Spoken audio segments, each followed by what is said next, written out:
Tsumma yatma'u an azida. Kemudian dia ingin sekali aku akan menambahkannya. Dalam ayat ini Allah nyindir bahwa di ayat sebelumnya ayat 14 itu wa mahadtu lahu tamhida, aku berikan baginya kelapangan hidup seluas-luasnya. Kemarin kita bahas bahwa kelapangan hidup itu belum tentu sebuah barokah, belum tentu sebuah karunia atau izin dari Allah. Tetapi bisa jadi itu hanyalah apa yang disebut istidrat, apa yang disebut sebagai ulu-ulu, bahwa Allah ingin menguji kita. Yang kedua itu menguji kita. Apakah dengan kelapangan harta itu kemudian manusia akan memanfaatkan harta itu untuk kepentingan akhiratnya, dunia akhiratnya, atau hanya untuk dunianya dia saja. Itu yang akan jadi ujian. Lalu ketika diberikan kesempitan juga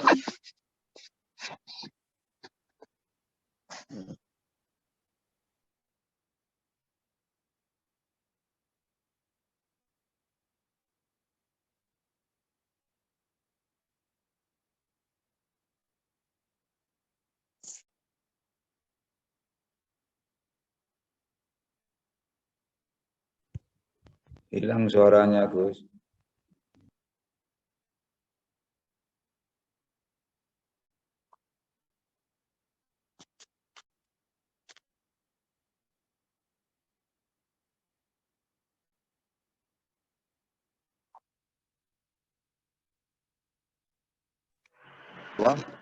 menyindir manusia. Intinya lebih kepada memperingatkan manusia agar manusia itu tahu, sadar itu. Ketika dia diberi kelapangan dan harta yang seluas-luasnya di ayat 14, itu ternyata benar. Tsumma yatma'u an azida. Kemudian dia ingin agar ditambahkan lagi. Itu yang sering sekali saya sampaikan dalam banyak pengajian itu, manusia itu nggak akan pernah puas. Dikasih harta 100 ya minta 200. Dikasih 200 ya minta 1.000.000. Dikasih 1.000.000 ya minta 100 juta. Ya manusia begitu. Dan ini ayat ini menjelaskan secara gamblangnya, menjelaskan secara lebih jelas, dan kami berikan dia kelapangan rezeki yang melimpah. Tapi ternyata itu tadi, summa yaqma'u an azida. Ternyata dia bukan kok kemudian merasa cukup, tapi kemudian minta tambah lagi. Dan begitulah manusia. Itu tadi. Summa atba'u, summa yatma'u an azida. Minta tambah lagi, kata Allah. Jadi dikasih 100 ya minta 200. Dikasih 200 ya minta 1.000.000. Begitu itu manusia. Ya. Kata Allah, kalla innahu kana li ayatina anida. Kamu terhadap ayat-ayat kami saja menentang. Sa'uzhiquhu sa'uda. Aku akan membebaninya dengan pendakian yang memayahkan. Jadi kalaupun ditambah rizki harta, itu bukan akan nambah tenang, tapi akan, kata Allah, ditambah beban seperti mendaki yang memayahkan. Kalau kemarin belum punya kebun 10 hektar, baru 1 hektar misalnya, masih bisa sholat jamaah 5 waktu, maka begitu punya 10 hektar, kemarin ketika 1 hektar masih bisa bercengkrama dengan anak istri, ketika punya 10 hektar ya saking makin sibuk, makin capek, nggak sempat sudah. Jangankan akhirat, dunia saja nggak bisa menikmati. Kalau kemarin nggak punya ambisi besar-besar yang nggak pakai utang ke bank, tapi begitu punya ambisi besar, akhirnya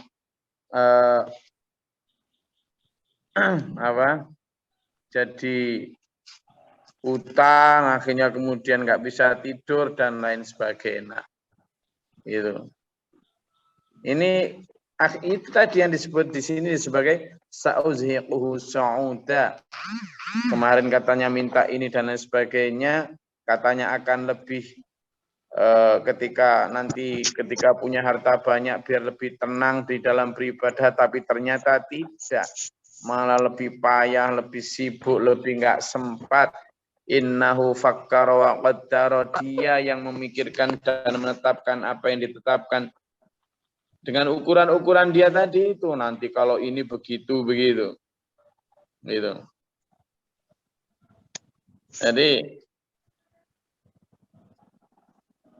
orang kadang buat ukuran berhasil, ukuran sukses, ukuran tenang, ukuran bahagia itu dengan ukurannya sendiri. Jadi akhirnya ya begitu itu. Gitu loh. Akhirnya begitu itu kata Allah. Fakutila kaifa qaddara. Celaka dia. Gimana dia menetapkan ukuran-ukuran itu? Menetapkan banyak, sedikit, bahagia, sedih, sukses, gagal kok dari ukuran-ukuran Benar apa? materi itu. Summa qutila kaifa qaddara. Oh, benar-benar dia celaka. Bagaimana kok dia menetapkan seperti itu, kata Allah. Jadi hal-hal semacam ini yang harusnya kita jadikan pelajaran ya, bahwa Allah itu sudah tahu apa yang jadi keinginan manusia itu. Allah sudah tahu. Pengen gini, pengen gitu. Padahal sebenarnya itu hanyalah bahasan-bahasan nafsu. Hanya iming-iming, bujuk-bujuk nafsu. Ya. Jadi tadi kaifa, bagaimana manusia itu summa qutila kaifa qaddara. Celaka bagaimana dia membuat ukuran-ukuran. Betul, summa itu kan berkali-kali diulangi ya. Faqutila kaifa qaddara, maka celakalah dia bagaimana dia menetapkan standar-standar itu. Sudah dikasih banyak, masih ingin banyak, masih ingin banyak, masih ingin banyak terus.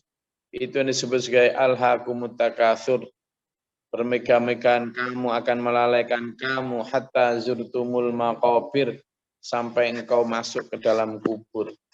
Dan hanya kubur yang bisa memuaskan hati dan ambisi manusia. Ya, alhamdulillah saya ini sedang berada di Sumatera Barat. Ya, di mana? Sumatera Barat.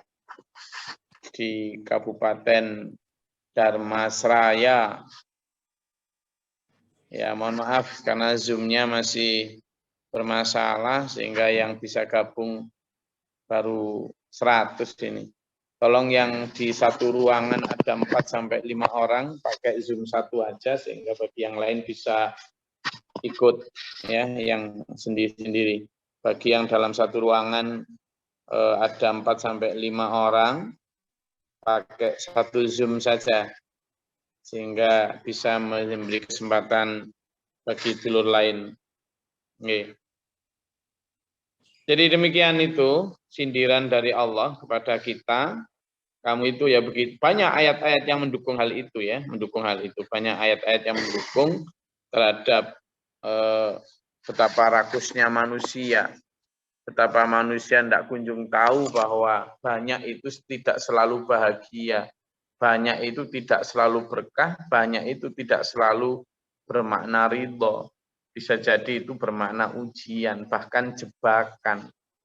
Itu ya, bahkan jebakan. Karena itu sampean dan saya harus lebih cengkiling dalam konteks ayat ini, mulai dari ayat 8 tadi sampai ayat 14 itu bicara tentang harta loh. Bicara wa mahidu lautan hida.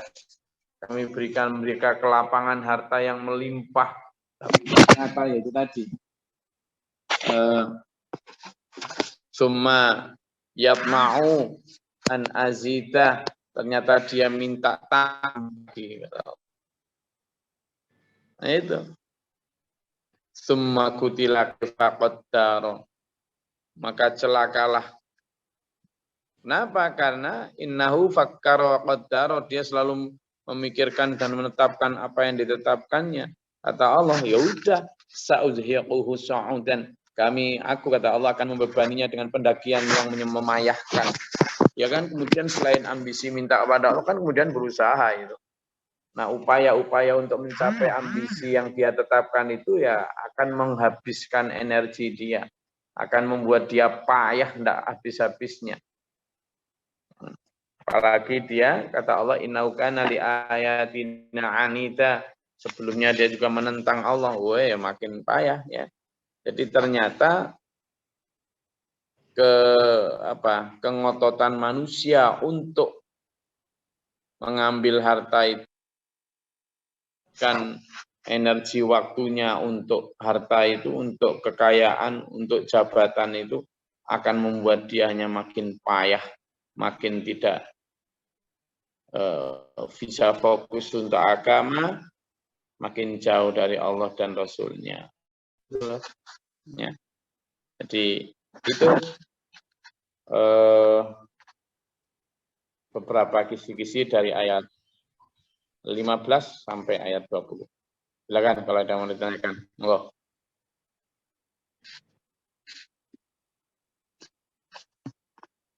Silakan.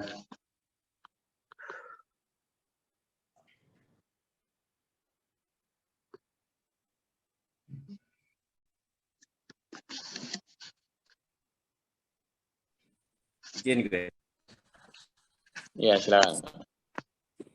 Assalamualaikum warahmatullahi wabarakatuh. Salam. Di dalam salah ayat kan manusia itu diciptakan dengan sifat mengeluh. Nah, intinya artinya kan ya kurang ya mengeluh lah. Jadi bagaimana dengan sifat yang diciptakan Allah itu? Apa kodratnya apa? Bagaimana? Ya. Jadi gini, berkeluh kesah yang dimaksud itu, misalnya kita kan baru kita pelajari itu di surat jadi yang dimaksud Pak Wahyu itu adalah di surat Al-Ma'arij ya, coba dibuka. Di surat Al-Ma'arij. Monggo. Dibuka itu. Jadi terutama mulai dari ayat belasan itu. Sudah ketemu?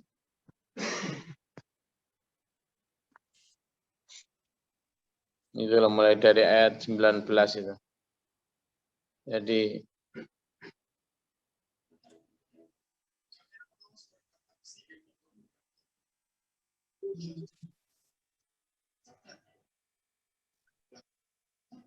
ketemu? Jadi Al-Ma'arij itu di sana disebutkan. Ketemu Pak Bayu? Punten di kantor. Oke, di sana saya bacakan a'udzubillahi minasyaitonir rajim. Innal insana khuliqa halu'a. Sungguhnya manusia itu diciptakan suka sifat mengeluh, berkeluh kesah. Idza massahu syarru jazua. Apabila dia ditimpa kesusahan dia berkeluh kesah. Wa idza massahul khairul manu'a. Dan apabila dia mendapat kebaikan harta, maka dia akan jadi kikir. Nah, kalimat itu sebenarnya lebih kepada apa coba? Kepada angker-angker manusia, manusia, kamu itu secara kodrati itu ada kan di dalam manusia itu. Tolong Bu Yayi dimatiin. Bu Yayi laki atau perempuan nih?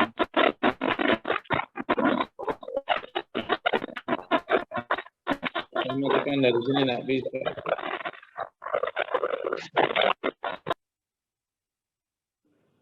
Oke, jadi manusia itu sudah di dalamnya itu diberi kodrati nafsu gitu loh, nafsu.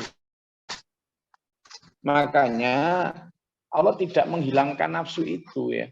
Nafsu itu kalau tidak dikendalikan ya akhirnya yang seperti tadi itu. Idza massau syarru jazua itu. Manusia itu khuliqa halu'a. Ketika diberi kesulitan atau kesempitan atau kemiskinan, tidak punya itu kemudian wah slambat tindak karu-karuan. Tapi ketika idza khairu idza masau khairu manu'a dia. Ketika dia diberi kebaikan, dia kikir. Nah, ini yang diharapkan Allah. Kamu memang punya sifat-sifat macam-macam. Bukan kok kemudian kesalahan manusia kikir itu ya karena Allah yang menciptakan, bukan. Jadi itulah kenapa orang yang hebat itu adalah orang yang wanahan nafsa anil hawa.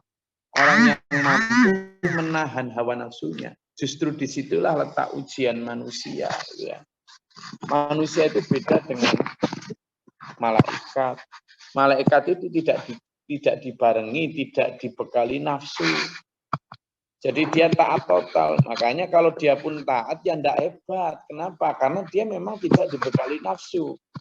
Lah manusia ini dibekali nafsu, termasuk nafsu tadi itu. Nafsu. Manusia itu kan ada sebutan manusia itu adalah hayawanun natiq, hewan yang berakal. Nah, kalimat hewan itu aja sebenarnya manusia itu ya aslinya ya kayak hewan. Aslinya itu seperti hewan. Cuma dia diberi natik akal. Nah, kesempurnaannya itu yang harusnya mampu mengendalikan nafsunya. Di situ ujian manusia itu berjalan. Maka kalau dia berhasil mengendalikan nafsunya, dia lebih mulia daripada malaikat. Gitu. Jadi yang dimaksud di situ diciptakan itu ya diciptakan dengan nafsunya itu tadi. Cuma manusia kemudian ada yang memperturutkan nafsunya itu, yang suka mengeluh itu.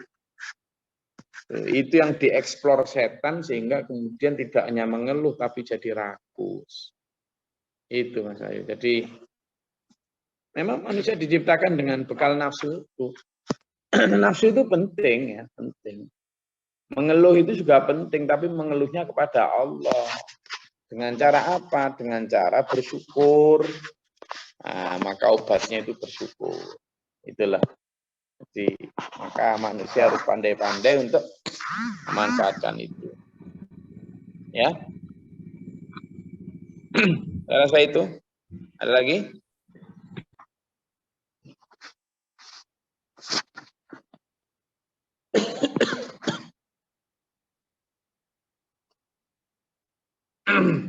Jadi ayat ini jelas ya, bukan karena kesimpulan GG ya, tapi ternyata betul manusia itu ketika wamahidu tamhida, ketika kami berada ke lapangan harta yang melimpah, ternyata dia itu tadi sumayat mau an azita, kemudian dia minta tambah lagi.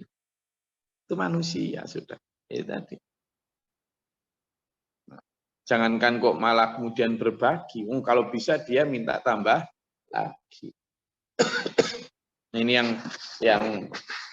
yang berbahaya. Karena itu jangan jadi seperti itu. Karena yang seperti itu ternyata Allah berfirman. Kemudian kami wa uzhiquhu, kami akan menambahkan kepada dia su'udah. Apa itu? Beban tambahan. Kalaupun dia misalnya ngotot kemudian minta tambahan harta lalu berupaya ke arah situ, ya Allah adil, ya sudah dikasih lagi, tetapi juga dibarengi dengan kasih beban tambahan. Beban di dunia dia akan makin sibuk, makin capek, makin beban pikiran, tapi beban di akhirat dia akan banyak perhitungan yang enggak habis-habis. Nah itu. Ya. Nah itulah kenapa Nabi Muhammad SAW setiap kali punya harta langsung ditasarufkan sehingga nggak sempat mampir.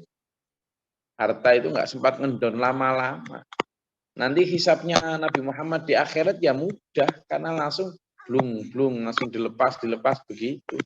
Nah sementara kita ini kan kalau bisa itu di selama-lamanya di kantong kita. Yaitu nanti yang akan banyak sekali pertanggungjawaban di akhirat. Ya. Karena itu tadi manusia kaifa kata Allah. Kaifa utila kaifa qaddaro. Bagaimana manusia menetapkan ukuran kaya, ukuran banyak, sedikit, ukuran sukses dan ngawur bikin ukuran. Itulah Allah. Ya. Kemudian summa utila kaifa qaddaro. Bahaya manusia itu. Jangan sekali-kali begitu ya. Yuk, jadi orang-orang yang mampu mengambil pelajaran tiap hari. Saya rasa itu kajian kita. Alhamdulillah, mudah-mudahan besok Zoom-nya sudah bisa di-feed-kan lagi. Ya ini ternyata dari Zoom-nya, memang dari perusahaan Zoom-nya sana yang sering begini ini. Jadi bukan salah hamba mengandung, tapi bukan salah bunda mengandung, memang Zoom-nya begitu. Mudah-mudahan besok bisa ada betul lagi. Kalau nanti masih sering bermasalah gini, mungkin kita akan coba usulkan pakai Google Meet atau apa yang tidak ada banyak. Dan Allah menghati kita, menghati kita dalam surat al-mustaqim lah. Allahumma sholli ala Muhammad Allahumma sholli ala Muhammad Rabbana ma nafaqtu bina ma syahidin Rabbana la tuzigh qulubana ba'da idh hadaytana Rabbi a'udzu bika min hamazati syaitan wa a'udzu bika Rabbana ij'alna muslimina laka wa min dhurriyyatina ummatan Rabbana atina fid dunya hasanah wa fil akhirati hasanah wa qina adzabannar Rabbi ishrah lana sadrina wa yassir lana Rabbana afrigh lana sabran Alhamdulillahirabbil alamin. Assalamualaikum warahmatullahi wabarakatuh. Waalaikumsalam warahmatullahi wabarakatuh.